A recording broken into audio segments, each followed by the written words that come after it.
여러분의 활기찬 인생을 책임집니다. 안녕하세요. 유아로 닥터 이윤주입니다. 최근 직원들의 건강관리에도 투자를 아끼지 않는 기업이 많이 늘고 있다고 합니다.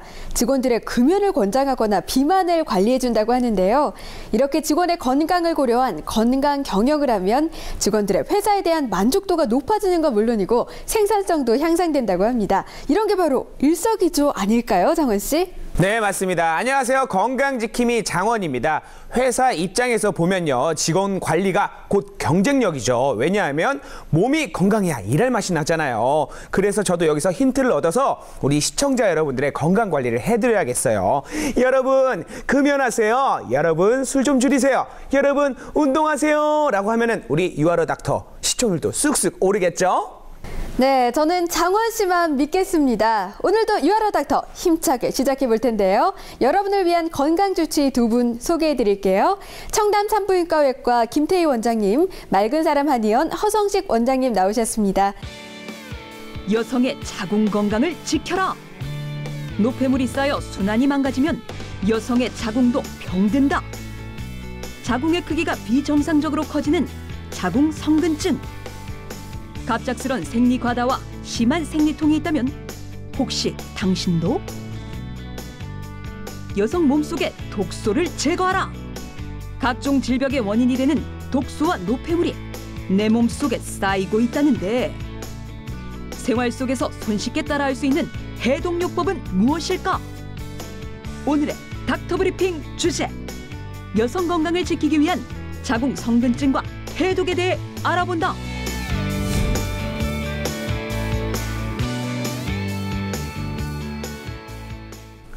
사실 한국에서는 여성에게 건강보단 아름다움을 강요하는 게 아닌가 싶거든요. 거리엔 성형이나 다이어트 광고 같은 게 많고요. 방송에서도 인형 같은 외모의 아이돌들만 보이니까 여성들의 건강은 뒷전으로 밀려나는 게 아닐까 싶어요. 맞아요. 사실 아름다움 중에서 건강미가 최고죠. 그런 의미에서 오늘은 확실한 여성 건강, 중요한 여성 건강, 빠질 수 없는 여성 건강에 대한 유아로 닥터 만들어 보도록 하죠.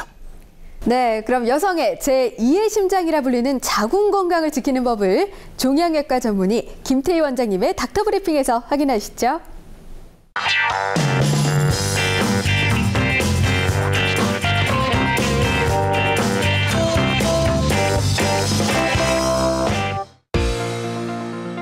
여성 건강의 핵심, 자궁 건강부터 지켜라.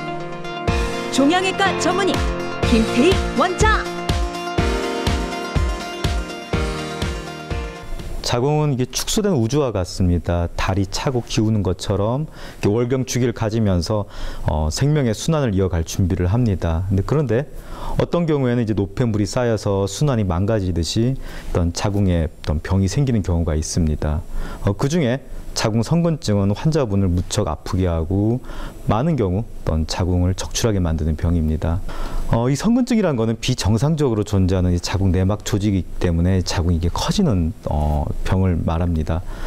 어떤 때는 자궁의 크기가 한 임신 12주 정도 크기까지 굉장히 커질 수도 있습니다. 자궁을 적출해서 병리 검사를 해야지 정확한 확진이 가능하기 때문에 정확한 유병률을 알 수는 없습니다. 대개 출산을 하지 않았던 사람보다 출산을 했던 여성분들한테 더 많이 나타납니다. 대표적인 증상으로는 일단은 많이 아픕니다. 때로는 이제 우리가 상상하기 힘들 정도로 아픈 경우도 있고요. 이것 때문에 일상생활이 힘든 경우도 많이 있습니다. 이런 통증이요, 이제 자궁 쪽 아랫배만 아픈 게 아니라 때로는 골반 전체로도 아프고 이제 이게 허리 쪽으로도 또 엉덩이 쪽으로 이렇게 통증이 퍼지기도 하고 허벅지 이런 통증도 심하게 옵니다. 그 외에 또 이제 생리열 같은 거 굉장히 많이 만들어가지고요. 때로는 어떤 심각한 빈혈까지 생겨서 어떤 경우는 이제 수혈까지 하는 경우도 생길 수가 있습니다. 그리고 이제 생리열이 나올 때 이제 덩어리져서 이렇게 뭉텅뭉텅 나오는 것도 흔한 증세인데요. 이런 증세는 보통 한 40대, 50대 그때 많이 나타나는데요. 때로는 30대, 20대에도 나타나는 경우도 많이 있습니다. 또한 이런 젊은 사람들한테서는 임신이 굉장히 중요한데요.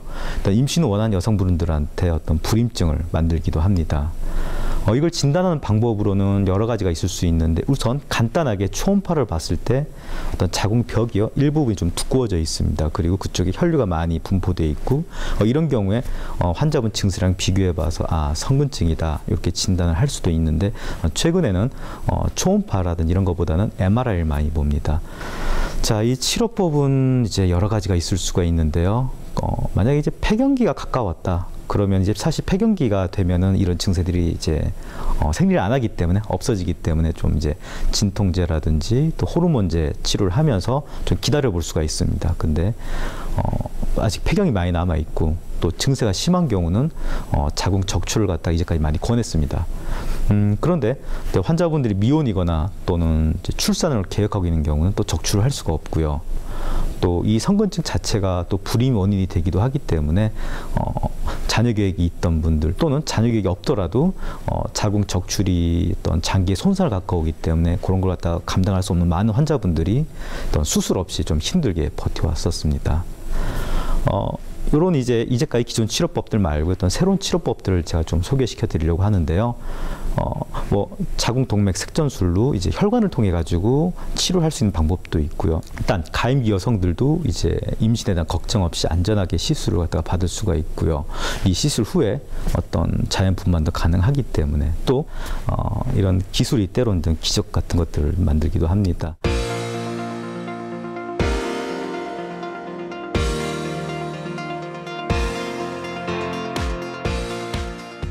선근증, 자궁 적출을 해야 할 정도라면 정말 무서운 병이란 생각이 드는데요. 그렇다면 우리가 흔히 알고 있는 자궁 근종과 선근증 어떤 차이가 있나요? 자궁은 있잖아요. 이제 근육층이랑 내막층으로 이렇게 구별이 되는데요. 자궁 근종이라고 하면 이 자궁 근육층에 생기는 양성 혹이고요. 자궁 선근증이라는 거는 자궁 내막에 있어야 될 세포가 일단 알 수 없는 이유로 이제 자궁 근육층에 착상을 하고요. 거기서 이렇게 막 증식을 하는 병을 말합니다. 두 개 이제 엄연하게 좀 다른 병입니다. 아무래도 자궁에 생기는 질환인 만큼 임신을 앞두고 있는 여성분들한테는 정말 우려되는 질환인데요. 자궁 선근증, 이게 임신에 어떠한 영향을 미치나요? 우선 이제 만성적인 염증 때문에 어떤 나팔관의 염증을 만들 수도 있고요. 때로 이제 착상 자체를 갖다가 좀 힘들게 할 수도 있고 또 어떤 때는 이제 딱딱한 이제 조직이다 보니까 이제 임신 진행이 되고 자궁이 늘어나야 되는데 고부가 잘 늘어나지 않아서 조기 유산과 같은 안 좋은 경과를 만들기도 합니다. 또 자궁 선근증이 40, 50대 여성들에게 많이 나타난다고 말씀해 주셨는데요. 그렇다면 각 여성 나이대별로 흔히 나타날 수 있는 자궁 질환 어떤 것들이 있을까요? 사실 20대 때는요. 일단 산부인과 가는 것 자체가 좀 많이 좀 민망스러워하고 꺼려합니다. 그러나 정기적으로 검진을 해서 어떤 근종이라든지 선근증 이런 병이 미리 있는 걸 또 확인하고 정기적으로 추적 관찰하는 게 제일 중요하고요. 물론 이제 30대, 40대 지나가면 그때는 어떤 이제 암과 연관돼서 자궁 경부암 검사를 갖다가 정기적으로 하는 게 중요합니다. 여성의 건강 역시 본인 스스로가 가장 먼저 챙겨야겠습니다. 대기 시간 없는 오직 나만의 진료실 닥터룸입니다. 오늘의 닥터룸 주인공 빨리 모셔볼까요? 박시유 씨 나와주세요.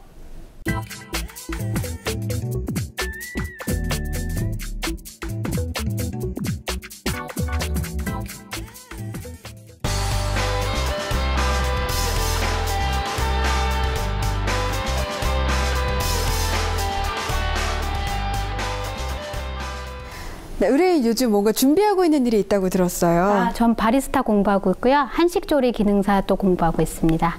오, 바리스타를 하시려는 거 보면은 커피를 굉장히 좋아하실 것 같은데 하루에 몇 잔 정도 드시나요? 처음에는 초반기는 한 잔 정도 먹었었는데요. 지금은 공부하다 보니 늘어서 하루에 5잔에서 6잔씩 먹고 있습니다. 그만큼 열심히 자신의 꿈을 향해 노력하고 계신 것 같은데요. 닥터룸엔 어떤 계기로 신청하게 되셨나요? 제가 어렸을 때부터 알레르기가 워낙 심해서 알레르기 때문에 걱정도 됐고요. 근데 최근에 제가 자궁 건강이 좀 염려가 돼서 그래서 신청하게 되었습니다. 그렇다면 건강관리에 굉장히 특별히 신경을 쓸 것 같은데 어떠신가요? 제가 알레르기를 갖고 있다 보니까 가급적 익혀 먹어야 되는 거는 생으로 먹으려고 노력을 하고 있고요. 왜냐면 익히면서 알레르기가 죽는 것도 있지만 더 사는 것들도 있기 때문에 그거에 비례해서 몸을 제 건강을 유지하려고 노력하고 있어요. 네, 닥터룸을 찾으면서 가장 기대하는 점이 있다면 어떤 점이 있을까요? 제가 워낙 알레르기가 심하다 보니까 알레르기를 이러면 조금 더 완화시킬 수 있겠다라는 막연한 기대감이요.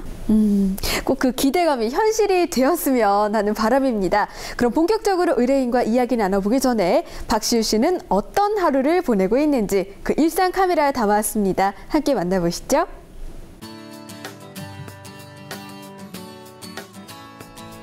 이곳은 의뢰인이 생활하고 있는 곳이다. 뭔가 분주해 보이는 의뢰인. 바로 그녀가 좋아하는 커피를 마시기 위해 준비 중인데, 이렇게 하루에 너댓 잔은 커피를 내려 마신다는 의뢰인. 더치커피가 요즘에 커피 와인이라고 해서 요즘에 더치커피 한번 맛을 보고 더치커피에 빠졌거든요. 본격적으로 점심 식사 준비를 하는 의뢰인. 냉장고에서 신선한 채소를 꺼내 샐러드를 만드는데, 보기만 해도 건강해지는 새싹 채소와 브로콜리를 예쁘게 담고 소스를 뿌려주기만 하면 완성! 몸에는 좋지만 한 끼 식사로는 부족해 보이는 샐러드. 그녀가 이런 식단을 선택한 계기가 있다는데. 오래되진 않았고 처음에는 증상이 없었다가 최근에 한 아버지 돌아가시고 얼마 안 있다가 계속 생리통이 심해지면서 생리량이 많아지더라고요. 좋은 음식이 뭐가 있을까 찾아보니까 야채하고 견과류가 좋다고 해서 그걸로 샐러드를 만들어서 먹고 있어요. 생리통뿐만이 아니라 어린 시절부터 그녀를 괴롭혀온 알레르기 질환이 그녀가 식단을 바꾼 결정적 원인이 되었다고. 꼬마 때부터 알레르기가 있었는데 이게 성인이 돼서 좀 더 심해졌어요. 음식에도 있고 조금만 차거나 너무 뜨겁거나 해도 그 빨갛게 부어오르는 알레르기가 있고요. 조금만 자극만 있어도 이게 부풀어 오르는 그런 알레르기도 있고 여러 가지가 있어요.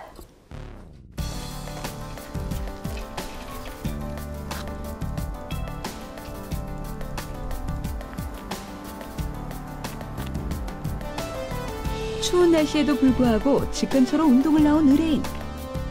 매일 1시간 반 정도 빠르게 걷는 걸로 운동을 대신한다는데, 알레르기로 인해 고통받아온 만큼 그 누구보다도 건강의 소중함을 잘 알고 있는 의뢰인.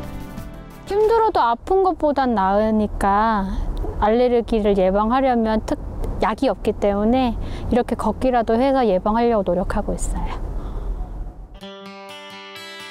알레르기로 인한 생활 제약이 크다 보니 자궁 건강이 나빠져도 치료할 엄두조차 내지 못했다는 의뢰인.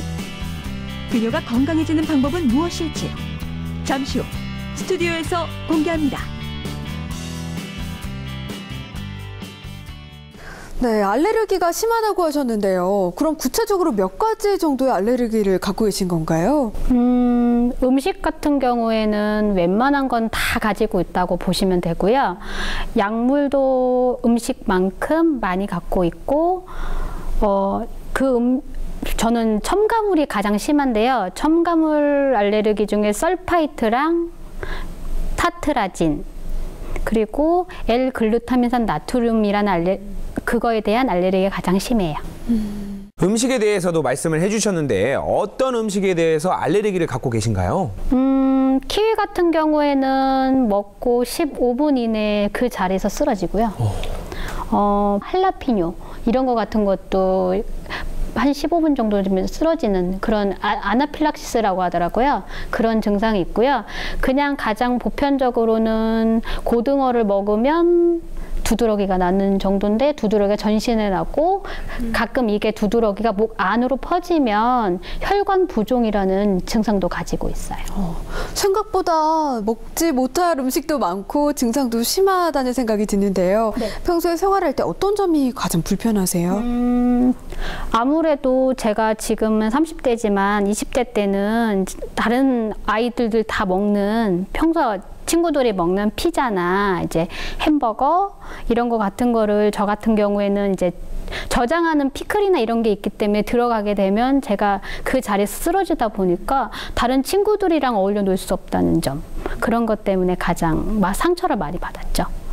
그렇다면 감기나 체했을 때 먹는 약 같은 건 괜찮으세요? 아니요, 저는 감기약 같은 경우에는 20여 분 지나서 혈압이 60에 30으로 떨어지는 아나필락시스가 있어서 저는 그건 절대 금지예요. 취했을 때도 마찬가지예요. 네, 허정식 원장님, 이런 증상도 역시 알레르기 증상의 일종으로 볼 수 있을까요? 네, 그렇게 볼 수 있습니다. 4가지 유형의 알레르기 중에 제1형 알레르기로 보이는데요. 항체하고 항원이 결합할 때 유리되는 히스타민을 비롯한 여러 화학물질에 의한 반응이고요. 참고로 말씀드리면 1형 알레르기가 관여하는 대표적인 질환으로 기관지 천식, 알레르기성 비염, 아토피성 피부염, 두드러기, 아나필락시스, 그다음에 음식물 알레르기가 있습니다. 또 하나의 또 알레르기로 볼 수 있을 것 같습니다. 그렇다면 혹시 자궁 쪽에도 좀 이상이 있구나 하고 느낄 때 있으셨나요? 처음에는 오른쪽 골반이 좀 뒤틀리게 아파서 그것 때문에 설마 했는데 생리통이 그때는 심하지 않아서 잘 눈여겨보지 않았는데요. 점점 달이 가면 갈수록 생리통이 좀 더 늘어나더라고요. 그래서 아무래도 자궁 건강에도 관심을 갖게 되더라고요. 김태희 원장님, 사실 이런 생리통은 많은 분들이 또 호소하는 점인데 이런 분들이 특히 의심해 볼 만한 자궁 질환이 있을까요? 되게 이제 생리통을 심하게 호소하는 여자분이 꽤나 많습니다. 의외로 많게는 한 열에 너댓은 그렇게 생리통을 심하게 호소하는데요. 그 중에서 한 열에 한 넷 정도는 뭐 특별한 어떤 자궁의 이제 원인 질환 없이 그렇게 아프고요. 그래도 한 절반 이상은 자궁 근종이라든지 성근증 또는 자궁 내막증 이런 병들 때문에 이제 생리통이 심한 경우가 많이 있습니다. 그래서 이제 생리통이 심할 때는 그런 원인이 되는 질환이 있는지 없는지를 확인하는 게 제일 중요합니다. 네, 박시우 의뢰인의 다양한 이제 증상들을 들어봤는데요. 과연 원인은 무엇인지 저희가 전문 검진을 해봤습니다. 화면으로 확인해 보시죠.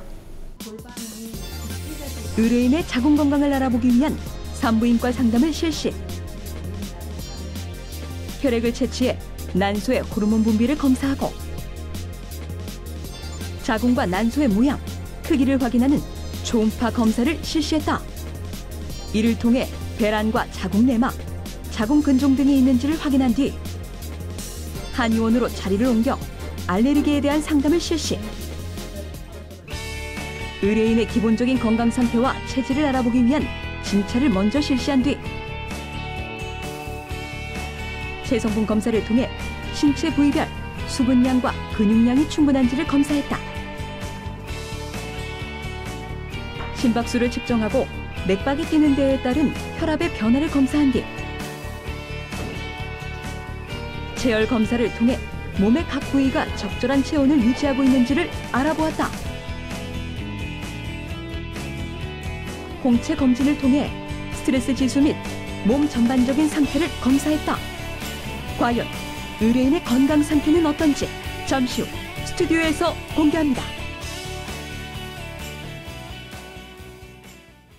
박시우 의뢰인의 전문검진 장면 보셨습니다. 네, 알레르기 때문에 병원은 많이 다녀보셨을 것 같은데요. 평소에 한의학 쪽으로도 방문해 본 적 있으신가요? 제가 생리통 때문에 불편해서 침을 맞는다거나 그런 거 같은 경우에는 한번 가본 적이 있는데요. 아무래도 전문 건강검진 같은 경우에는 교수님이 12년 동안 보시다 보니 아무래도 이거는 힘들겠다라는 말씀을 많이 해주셔서요. 그거는 정확하게 받아본 적은 없어요. 원장님, 우리 의뢰인처럼 이렇게 알레르기 증상을 갖기 쉬운 체질이 따로 있나요? 한의학에서는 질병 자체보다는 인체 자체에 비중을 둬서 체질을 미리 유형별로 나눠 놓고 그 체질한테 맞는 의식주상의 섭생이 잘못됐을 경우에 각 체질별로 모두 알레르기가 생길 수 있다고 보고 있습니다. 또 김태희 원장님께서도 의뢰인을 전문 검진해 주셨는데요. 아무래도 의뢰인이 알레르기가 다양하게 있다 보니까 검사하면서도 신경이 좀 많이 쓰이셨을 것 같아요. 일단 환자분이 드시는 약들이요. 보니까 어떤 스테로이드 또는 다른 약들이 굉장히 약을 세게 씁니다. 그래서 그렇게 약을 세게 쓰다 보면 좀 부작용이 많을 수가 있거든요. 뭐 특히 간 같은 만데 많이 부담이 돼가지고 뭐 간에 어떤 지방간이라든지 간에 염증이 생길 수도 있는데 다행히 이제 초음파를 보니까 간에 염증은 없어요. 간은 괜찮고 근데 대신에 이제 아무래도 스테로이드 부작용으로요. 근데 제 손에 좀 살이 좀 이렇게 찔 수도 있고요. 그리고 이제 이런데 어깨에 뭐가 이렇게 뭉치듯이 뭐가 부풀어 오를 수도 있고, 뭐 피부가 굉장히 얇아지고 막 그렇게 나쁠 수가 있는데 다행히 그렇게 뭐 심한 증세는 없었습니다. 그래도 참 다행이라는 생각이 드네요. 네, 이제 두 분 선생님께서 의뢰인의 건강 상태를 좀 더 자세히 살펴주시고 궁금증까지 말끔하게 해결해 주실 닥터룸으로 출발합니다.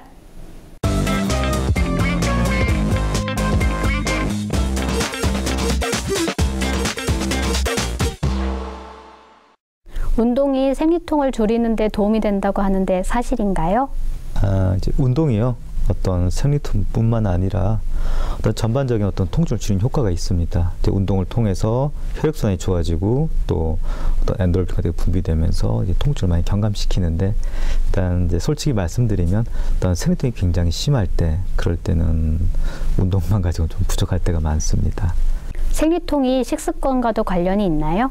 물론 이제 통증과 이제 식습관 엄밀한 상관관계 과학적으로 꼭 입증된 건 없는데 이제 보통 이제 경험적으로 이제 비타민이 풍부한 어떤 식단, 특히 이제 과일 야채를 많이 먹는 식생활 그리고 육류를 좀 이렇게 줄이는 식생활이 어떤 많이 개선을 시킵니다. 평소 스스로 이럴 때 자궁근종이나 성근종을 의심해 봐야 된다고 하는 자가 진단 방법이 있을까요? 물론 이제 자각 증세가 있는 경우가 있어요.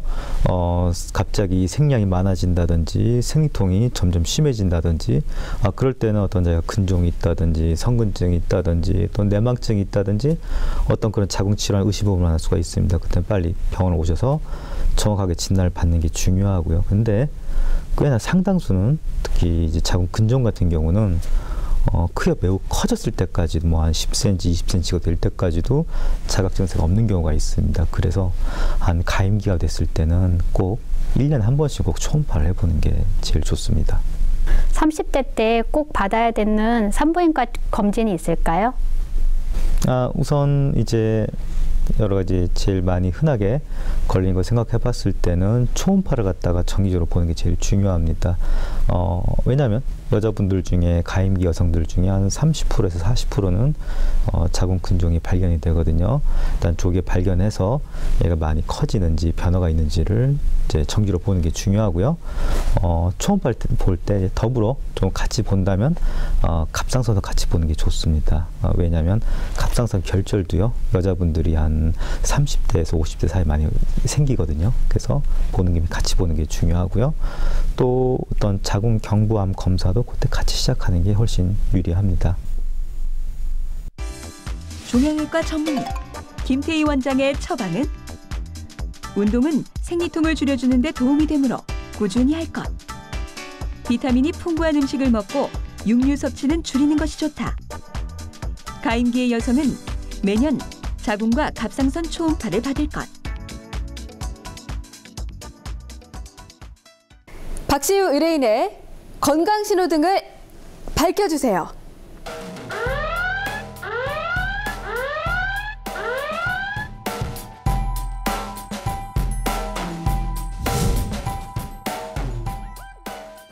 네, 안타깝지만 빨간불 2개가 밝혀졌습니다. 예상하셨나요? 아무래도 알레르기가 있고 자궁에 증상이 있다 보니까 빨간불은 예상했는데요. 막상 빨간불을 마주하니까 마음이 싱숭생숭합니다. 네, 저도 막상 빨간불을 보니 착잡한 좀 걱정이 되는 마음이 드는데요. 김태희 원장님, 어떤 이유로 빨간불을 눌러주셨나요?